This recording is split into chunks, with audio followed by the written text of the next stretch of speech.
go. Welcome to Pitch Report. I'm Mario. And I'm a Milcar. And I don't really have to ask you how your weekend was. I know it was amazing. You spent it with really good company.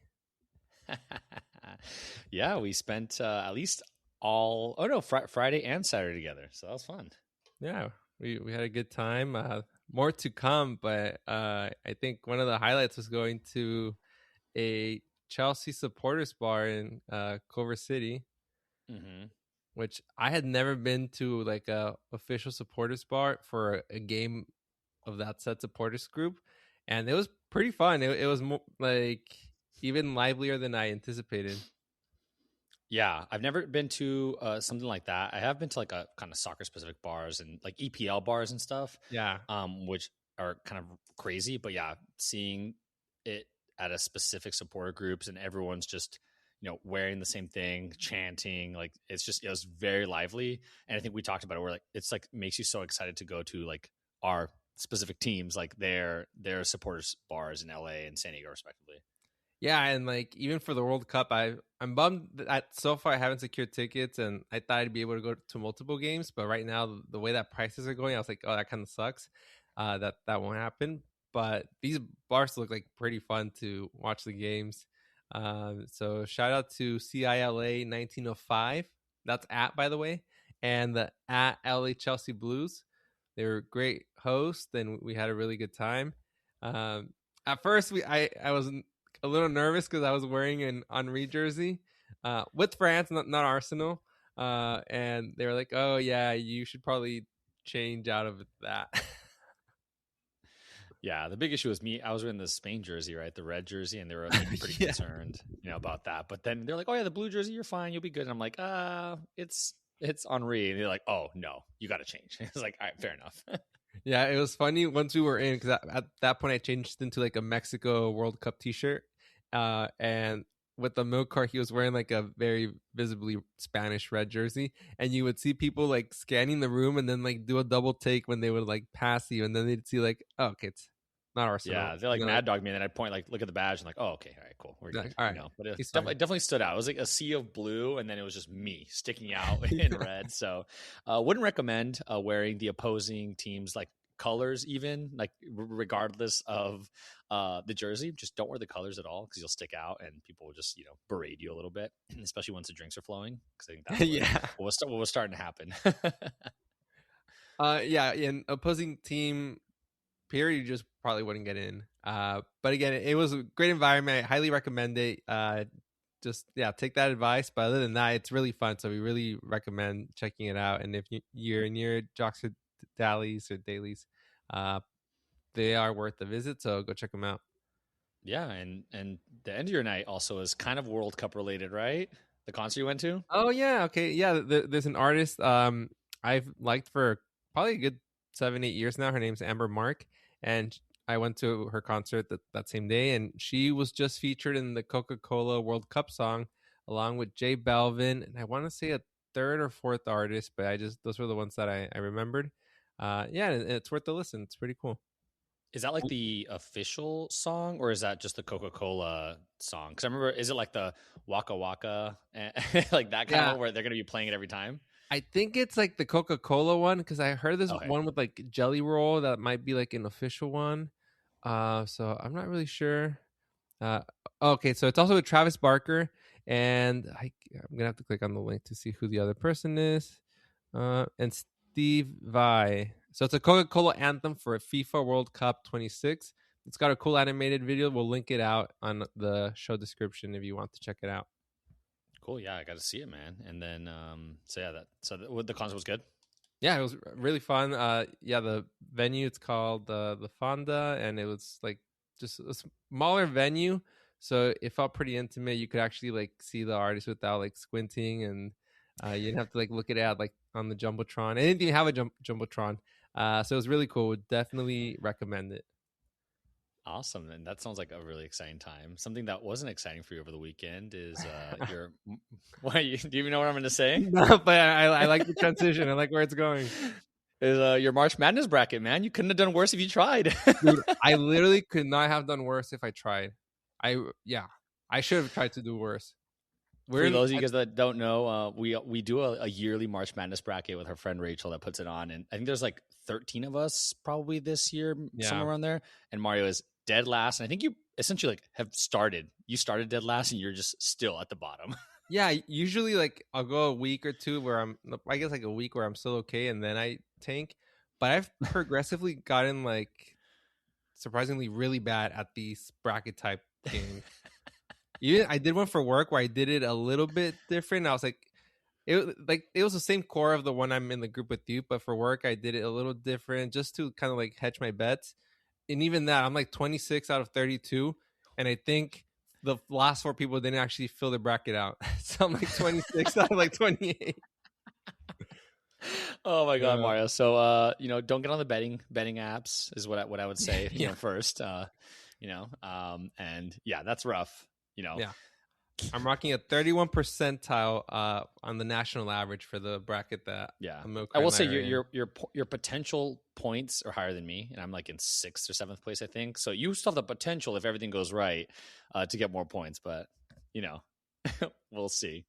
Hey, we've talked a lot about how important potential can be, so I'll take it. Exactly. And honestly, like kind of on that same note, talking about brackets and kind of tournaments, another bracket that you completely busted was thinking there was potential of Inter Miami and SDFC in a final, and they both lost. So you want to talk about that, Mario?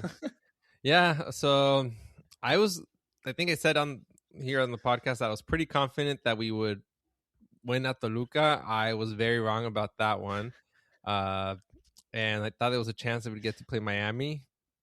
But that's not going to happen, at least not in this tournament.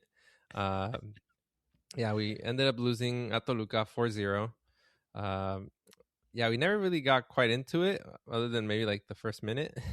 Miami was kind of maybe surprisingly like knocked out by Nashville, which at least technically like at least an even distribution of 4 MLS and 4 Mexican teams in the tournament. There was a lot of comments too saying like, oh, the 4 big clubs from Mexico, which would be Cruz Azul, Mr. Leo would agree, Tigres, America, and Toluca, which they are pretty good, but I would say Chivas should be in there as well. And then on the MLS, that's a homer take. Hey, they're one of the all-time winningest clubs, second actually, or maybe tied with Toluca now. But yeah, on the MLS side, we have LA Galaxy, we have Nashville, we have Seattle, and LAFC.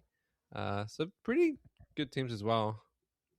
Yeah, and it's a Mexican team playing an American team. So yeah, that's true.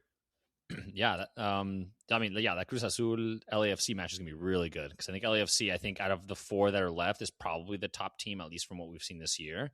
Yeah, and Cruz Azul seems like they're a pretty solid team. I watched the Monterrey Cruz Azul game, and that one was really good, and Cruz Azul played really well against Monterrey. So that'd be one that I'm looking forward to. But the way Toluca was playing against SCFC, they look like they're on a completely different level. So. Then again, they're the champions of Liga MX for the past couple of seasons, right? So I guess it makes sense. Yeah, absolutely. And we did mention the altitude in Toluca is over 8,000 feet above sea level. What's San Diego? Maybe like a couple hundred? Like, I think it is sea level because we are in the ocean. So yeah, yeah, I guess. The way the ocean works, Mario, is that sea level is where the ocean is, and San Diego is on the ocean. So, well, it's in Mission Valley, so it's kind of like, I guess even then it's in the valley. So, yeah. I was getting super technical. I was assuming like maybe 30, 40 feet. But yeah, essentially, fair enough. It probably is something like that. Yeah. Essentially 0, though. You know what's funny? We weren't talking about geography. Remember we took a geography class together in no, was it geography? Yeah, it was geography because the teacher had like the best name you could have to teach the class. I'm blanking on the name, but it was like geography related, his last name. I just remember his like favorite ice cream was Cherry Garcia. Oh, yeah. That's the one thing I remember about that. Yeah. And we were in that class together, and clearly some of it didn't stick. No, I'm kidding. Yeah. Well, oh, man, it's gonna bug me now that we can't remember the name. But it was like the people will have to tune in next week for you to do some research on Southern College professors, and see if you can find it. Yeah, I feel like maybe it was like no, that was a different teacher who taught math, and his last name was Root. So kind of like also related, but anyways, okay. I think we're getting Going on this massive tangent. okay. So yeah, we're getting a little off topic, but we were kind of there with San Diego FC. Not the best week overall. Tough game at Toluca. Honestly, I feel like they were still struggling like this weekend after that game. But yeah, we kind of crashed out of the Champions or Concacaf Champions Cup. Uh, which I will say, it's been really cool having like an in-season sort of tournament. Like I've never cared for that tournament before, and now that San Diego City's in it, I'm like, okay, this is pretty cool. Like I'm like looking forward to it like during the week.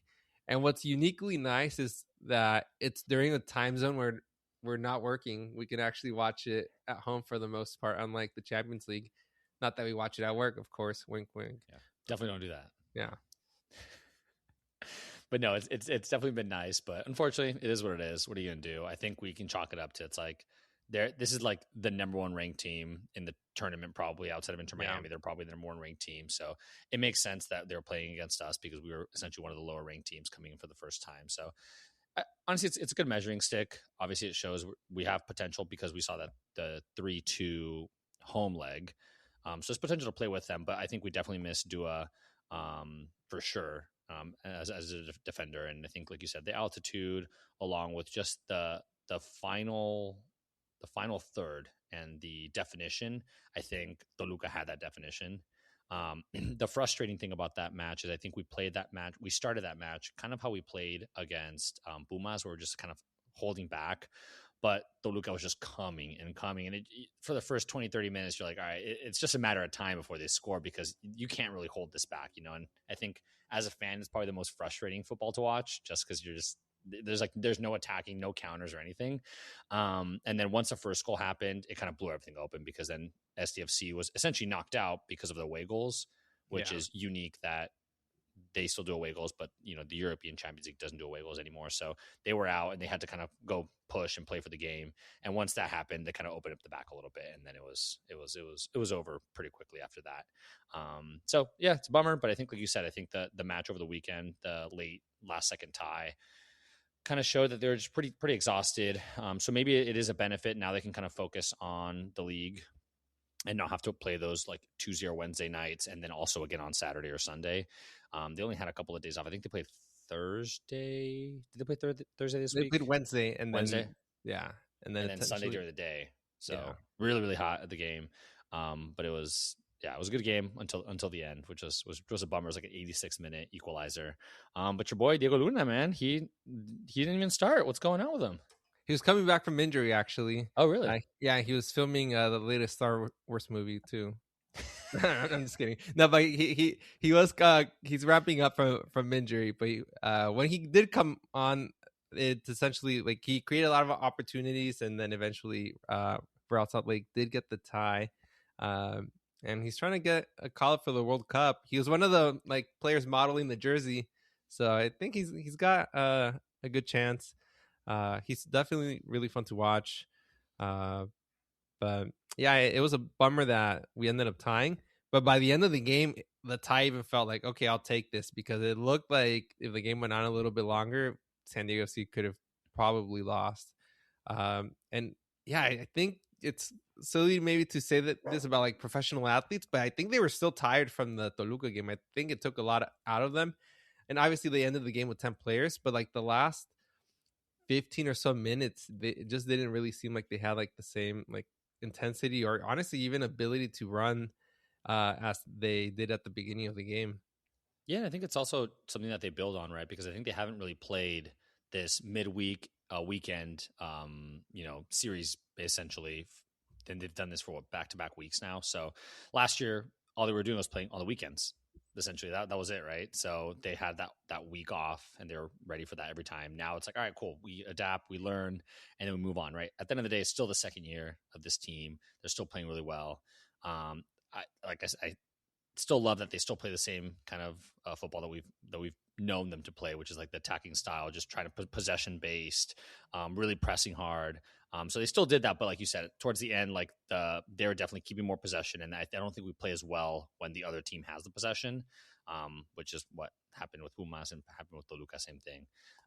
But yeah, I mean, it's a little bit of a weird position to be in. They tied 2 games, lost 1, so we're kind of in a weird little spot right now. And the 2 that they tied, it was kind of last second. They should have won those games, So it's a little frustrating. But we're still undefeated. I guess we can look at that side of things, right, Mario? Yeah, exactly. And I think we're in a good spot. We're on 4th place, and I feel that right now the international break that is coming at a pretty good time for San Diego FC, so they can recharge a little bit, regroup, and continue what's still going to be a pretty long season before the sprint season next season, which we'll have to cover in a later episode.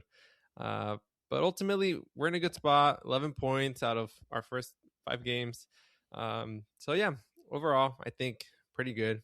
I think now teams are realizing, okay, this is a good team, and they're coming with the mentality of we're going to play a tough soccer game, where I feel like it's human nature where you might hear from other teams like, okay, they're good, they're getting good results, but you get there and you think it's going to be different for you, and then I'm referring to last year, teams showed up and played us, and then essentially realized the hard way how good this San Diego FC team is, and now we're not really getting that advantage, I guess, because they now have experienced it firsthand. Absolutely, man. So I think let's transition over to some European football. I think we had the second leg, or I guess second leg of the round of 16 in the Champions League. We talked about kind of the Champions League last week, who we thought was going to move through. I think we had a pretty good idea. There was some things that surprised us of the Champions League, but we know the teams that are moving through. It's going to be Sporting, PSG, Real Madrid, Arsenal, Barcelona, Liverpool, Bayern Munich, and Atletico. So some that we expected. What was the biggest surprise, Mario, from this second leg for you? It's got to be Bodo Glimt not going through. They were looking so dominant against other teams, and then they absolutely were not. I wanted a remontada, and we talked about that there would be someone that comes back. It was just the one team I didn't want it to happen to. Yeah, I saw like a bunch of memes that was like, "Oh, the remontada we wanted," and it was like Yeah. PSG and the Atletico ones. It was like the remontada we got, and it was Sporting coming back and winning 5-0. Exactly. Yeah, I wanted just wanted Man City to. That was the remontada I would have picked to come back. But honestly, no one really came close. It was basically we got one remontada, which was Sporting, and then all the other teams that were previously like dominant just took care of business like pretty handedly, I would say. Yeah, the only one I think that didn't, and it wasn't, they weren't winning by a lot, but was the Liverpool Galatasaray, because Liverpool was lost 1-0. But we talked about how, maybe it was not a fluke, but they were playing away. Playing at home is going to be totally different, and obviously they took care of business at home, winning 4-0. Yeah, absolutely. Then the one that got a little bit interesting was also the Atletico Tottenham game, but then Atletico scored 2 more goals and just kept it out of reach eventually. Yeah, man, Tottenham must be hurting, dude. They're relegation battle? Don't 1 have point away. Yeah, now that no Champions League this year, and they're obviously not even remotely close to any sort of cup next year. Yeah. So yeah, this is going to be rough, man, for them. At this point, they just got to win 1 or 2 more games, really, in reality, to try to get out of that relegation zone. They're actually the only Premier League team that has not won a game this calendar year. Wow. Yeah, so it's looking tough. Yeah, and the only cup they're near is really like the championship. Which is terrible to say, but I know that I was looking at Instagram the other day, and they were talking about like the salaries and how different the salaries will be if they end up dropping, and essentially like their salaries get cut in half. So people that are making 200,000 a week are going to be making 100,000, and then it just trickles down. Which is, I mean, I think you put it really well, right? It was like did you say the performance review? Yeah, it's like the most true performance review you could have in sports. Yeah, exactly. But hopefully they won't end up going down, because I think it's always fun to watch like the London Derby with them, and all 50 London teams that it seems like there are. So hopefully they'll end up kind of getting it back together. But I think we have some pretty interesting matches coming up. The one that honestly, one of the ones I'll go back to that I was really surprised about was the Newcastle Barcelona one. That, like, I did not expect it to go from being 1-1 and Barcelona, I would say, barely winning, to then all of a sudden just coming back and just absolutely destroying them 7-2.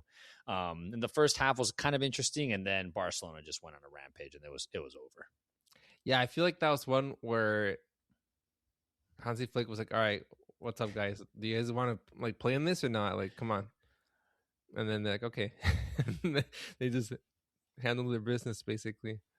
Yeah, it's interesting because I think most people talk about Lamine Yamal and how he's kind of the trigger, but I feel like for me on that team, Rafinha is so much of a bigger part of everything from goals to assists. So I feel like he dictates the pace and dictates kind of how the team attacks much more than Lamine Yamal does, at least currently, you know. And so when he's on, it's bad news for the opposition.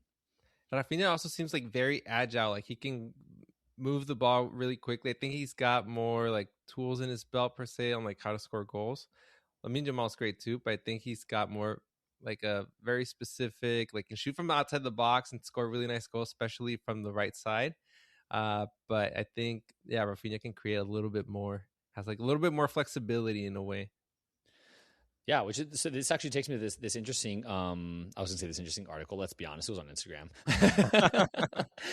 Something that I saw, and it was they did a poll with all the La Liga players, and it was, who do you think, or who would you want to build your team around, or who would you sign if you could sign anyone in La Liga? Who do you think was like the top 3 people, Mario? Okay, top 3. Mbappe. Yeah, so Mbappe was tied for first with 30% of people said that they would start with the team with Mbappe. And then I'm gonna say maybe just random Rodri. No. Okay. Then I think it was only Spanish players, so like people that were already existing in La Liga. Yeah. Okay. I guess I'll say Lamine Yamal. Lamine Yamal was actually third. Yeah, so they were saying 17%, and then the other person is one of his teammates. Actually, you might not guess. Man, I'm blanking. Midfielder. Gabi? Close. His compatriot. Pedri was actually who they said. So Pedri and Mbappe were tied for 30% of players said that they would start their team with him, and then Yamal was third, or second or third, whatever you want to call it, 17%, which is kind of crazy. It goes to show you, like, midfielders really. I mean, obviously, Yamal's a winger, but Pedri being such a dominant midfielder, and like, you know, people saying they're going to start the team with him.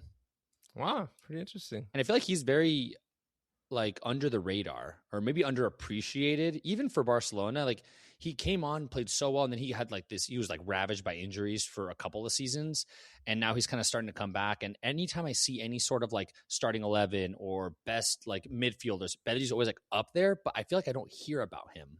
Really, like, I don't hear people talking about, best midfielder, like they talked about Modric or Xavi or Iniesta or all that. Like, they're talking about other players, you know, maybe the midfielder in Real Madrid or other players like that. And then I feel like he's very underappreciated. I don't know. What do you think? Well, I think it's kind of like anyone that's come up in the era of like a Messi, Ronaldo. I think it's something like that, where Lamine Yamal is like the really young, like promising like player. A lot of them are really young, especially the Barcelona team. And the media would just gravitate to like those players because of maybe generate a little bit more headlines. Yeah, and I think he did because he had a similar, maybe not 16 years old, like the trajectory, but I think he played when he was like 18, him and Gavi, like 18, 19 years old. And they're part of the generation where they're playing so much, so young, that they're just starting to get just destroyed by a bunch of injuries, knees left and right. And I think it's almost like he peaked at that point, then he got injured and people kind of forgot about him. And now he's trying to build his case, but now he's like, I don't know, 20, 21, 22. So, which is crazy to think of as like not older, but you're not like wonder kid anymore. You know, you're not that 18, 19-year-old that's like a wonder kid. So, I thought that was interesting. Kind of those names. And in theory, it could take him another 1 or 2 years and then still peak even more. And he'd still be really young and have a lot of very serviceable highlights of a career, I guess. still give him another 5 years before he's like in his 30s. No, completely. And now you see, you see the Ronaldos, the Messis, which obviously are outliers, but playing, into their 40s or late 30s. Oh. But I think soccer players, what you would say 34, 35, you're probably like not starting to peter off. You're probably like petering off and riding off into the sunset, you'd say. Yeah, like see that he retired like I think 32, 33. But he was early though, right? He had some more in the tank, right? For sure. Yeah, so I mean it's crazy. I guess we'll see how all these players develop, but maybe some interesting matches. I think we'll dive into it maybe next week because I think they're not till April 7th and 8th, so we got a couple of weeks. Yeah. Like you said, the international break, and then we'll dive more into kind of our predictions, and we'll do the exact opposite of whatever Mario says going forward. Well, talking of sort of like odds, do you know who has the highest odds to win the Champions League right now? The Champions League. Ooh, I'm going to guess based off the brackets, I'm going to go with someone on the right side of the bracket, not left because that's just the death. So I'm going to go, it's either going to be Barça Athletic, Sporting or Arsenal. I think Arsenal had it before this, and I'm going to stick with Arsenal. I think Arsenal is the one that has it. Yeah, that is correct. Arsenal has the highest odds, and for that reason, because the understanding is from the other side, like the second highest odds is actually Bayern, but the rationale given is that Bayern would have to go through Real Madrid, and then they would have to go through PSG, so it'd just be a little bit harder to get to the final. Wow, you're writing Liverpool off already. Wow. So, yeah, I guess so. In this case, hey, everyone put your money on Liverpool. Yeah, actually. Everything I just said, yeah, do the opposite. Yeah, and I'm guessing up there with the odds, it's probably Barcelona's probably second. Or no, you said second Bayern Munich. I'm sure Barcelona's up there. Yeah. Although I will say that Barcelona Athletic tie, I'm not even going to jump into it because we'll dive into it a little bit more. But that's one I'm very excited to jump into for the next. Yeah, time. we're going to see a lot of those two teams playing each other in the next couple of days. The last thing I wanted to just shout out for the Champions League was Harry Kane had a really cool goal against Bayern Munich, which I think is not maybe like I just usually don't see them like that type of player, but he like basically like nutmegged the player to score like kind of like top corner. It was a really nice goal, so I just wanted to give him a shout out. I believe it made it not be on Champions League, but in the Bundesliga, he also got his 50th goal this season, so he's on track to potentially beat the scoring record there. So I hope he continues the season the way it's going for him. Man, your birthday twin. Finding any way to shout him out. It's something about Leo born in 93. Oh man, I know it's funny because when we were at the jersey store, you were like, "Oh, I'm gonna get the England jersey with Harry Kane." I was like, "What? Why are you getting the England jersey?" Like, "Oh no, I got to get a Harry Kane jersey." Which I was like, "Wow, you're really going for it." Oh yeah, 100%. I mean, and we'll talk about this later, but he might not maybe come back for the next World Cup. He'll be 30, pushing 37, which, yeah. So it might be his last. 37 is the new 27, Mario. Come on. Exactly. Yeah. Especially for a player like him, I feel like he in the Bundesliga he's thrived so much because I think. I guess maybe it goes to show you how tough the EPL is and how much more banged up you get playing the EPL and how much more defensive it is. So he's just thriving in Germany. But now I really think Bayern Munich have to take the next step in reality. And obviously they have a tough path. It's, Real Madrid, then PSG or Liverpool, and then Barcelona, Atletico, or Arsenal. So I think it's going to be a rough path, but I think that's exactly what they need, right? Because now they've gotten the domestic stuff, and they really have to prove that they're ready to go. Yeah, and talking about like kind of getting older and stuff, they do say it's easier to play in places like Spain. I know Germany's still kind of cold, but England gets really cold, so it's like even harder on your body. Arthritis, man, sets in earlier. Speaking of England, though, this is a perfect transition. Did you watch or did you get to see the Carabao Cup? I did not. Well, I will let you know that Man City ended up winning, which I think was a shocker, more of a surprise that they ended up winning 2-0. Unfortunately, I was gonna say our boy, but my boy, Spanish goalkeeper, well, reserve, but from Spain, Kepa made a big mistake. Maybe not a big mistake, but made a mistake that ended up leading to the first goal, which opened up the game and then kind of ended up having them lose it. yeah, I think it was a interesting game. However, I'm also not super surprised Man City won because this is what they're playing for, right? They're out of the Champions Yeah. League, like they're really focused this cup, and then the league. It's not out of reach, but it's becoming more and more increasingly difficult because I think Arsenal's like a 9-point lead on them. So yeah, what do you think about like the Carabao Cup? Do you think it's like the least important cup out of like the teams that in the EPL? Um, no, I think it's the second least important cup. The least important cup would be the one that's played between, unless I'm getting confused, but the winner of the, I think, Premier League versus the winner of the FA Cup. There's one that It's not the Supporter two. Shield, right? That's MLS. No, it's not that one. I'm like, let me see what it's called. Premier League Cups. I just got cups with The like, Community Shield. yes, that I think is the least important Oh my one. gosh. I got like cups pictures of Okay, like and then actual that cups. one's played earlier in the year, right? Uh, yes, it's right before the season begins. Okay, so it's kind of like a Supercopa de España where the La Yeah, Liga winner and the Copa del Rey yeah, winner. Okay. exactly. So you're not even getting like the same like players from like the previous season. People have already gone on to their like next to like the next thing. So I would say it's probably that. Yeah, and I think it's also I don't love the cups that are played at super early because also the teams change so much nowadays. There's Mm-hmm. so much transfers going on that you have a couple of new players. They haven't really gelled. They've been off for a couple of months. Like this next year will be like post World Cup. Like, do they want to play? Are they exhausted? So I don't really love the early cup finals like that. Exactly. Yeah, they're not fully fit. And just more context, it's the holders of the FA Cup and the Premier League. Okay. Yeah. Yeah, so I mean, there you go. They ended up winning that one. So I guess Man City will not go titleless this year. Potentially Pep's last year. We'll see. They've Has it said that for renewed? like So three we'll see how that years. one goes.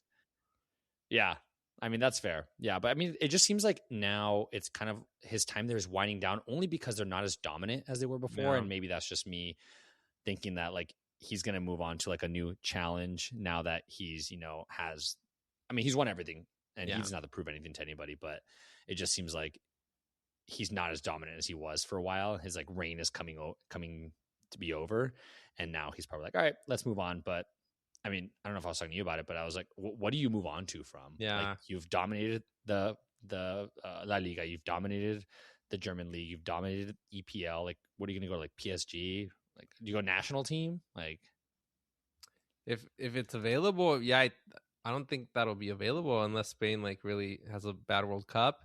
hey, maybe But he'll go. Maybe he'll bust Pochettino and just come into the U.S. He's like, you know what, screw this. We're gonna go to the U.S. We're gonna make you champions. yeah, Pochettino's 100% not coming back. Wait, why do you think that? I just don't think he's enjoying being the coach for the U.S. national Oh, team. you think it's a him thing, not a U.S. It's a him thing. I do not think he's enjoying this job. This job is not enjoyable for him. Is my opinion. Why? He just for the longest time it seemed like hasn't initially it felt like he just didn't know a lot about like the US soccer players, and maybe it's been just bad media bits that have surfaced the internet, but he's also made comments at different times about like potentially coaching other teams again in Europe. I don't know, like the way he carries himself like just seems like someone that's not fully in it, it's almost like if you like know like someone in a relationship, like a couple, and you think one person like is in it more than the other, like it kind of feels that way. Like I feel like Pochettino's like already ready for like going back to coach a club team in Europe. Yeah, I mean, I think he was in a position before he took the men's national team where he was like kind of had just gotten sacked, didn't really know what was kind of the next thing. Maybe this just kind of popped up. He's like, why not? Like I think the U.S. national team, it's like I don't want to say rock bottom, but they're playing so far below the standards that they're set that we're the U.S. is setting that if you do well with them, great. If you don't, you can just chalk it up onto like, just like they're just not ready, Yeah. So maybe it was like a win-win for him, and and it also gives him a job for a year or two, and then he can start figuring out what he wants to do at the club or like the international level, maybe. Absolutely. And don't get me wrong, I actually think the U.S. national team's prospects are looking a lot better now than even like 6 months ago. Mm-hmm. So I don't even think he's going to have like a bad World Cup, even if he has a good one. I just see him potentially going back to a club team in Europe. There's even been rumors that Tottenham would maybe get him again, assuming they'd have to avoid relegation to maybe interest him. Mm-hmm. Uh, but yeah, I think he's out after the World Cup. Fair enough. I mean, speaking of international teams, we have my guy Ronaldo. He's got injured in his home league in RSL and is now not going to be coming to play the U.S. and Mexico. So he's not coming with Portugal for the friendlies. How do you feel about that, man? Not that we're going to go watch him, but I'm like, I think there's going to be a lot of people that are really bummed out. Like, people like Americans and Mexican fans that were just like, I don't really care about the match. I just want to go see Ronaldo play, one last time potentially. I'm laughing because when that happened, I saw someone like the top comment on like a sports page that posted that Ronaldo wasn't coming to the games was, and forgive my language where I'm quoting it, se la pelaron los revendedores. Which is basically translates to like the resellers got screwed, like people that bought a bunch of tickets just to like resell them. But yeah, it kind of shows like the sentiment. People were bummed to like see one of the GOATs play at the brand new or remodeled Estadio Azteca, and then here in the US. But honestly, like, good for you, Ronaldo. Get healthy. We need you for the World Cup. Like, I want you to have the best possible World Cup. So yeah, I hope that means he'll be 100% come the World Cup. I know. Hopefully, man. It seems like he's probably doesn't have a bother in mind. He's probably chilling. Yeah. I saw his fiance had a Instagram post, and it was like it was of both of their hands, and it was in the car, and like the amount of money. It was like he was wearing like a diamond Patek Philippe, and then so is she, and the huge ring that's I don't know like $6 million or something, and then they were in the Bugatti.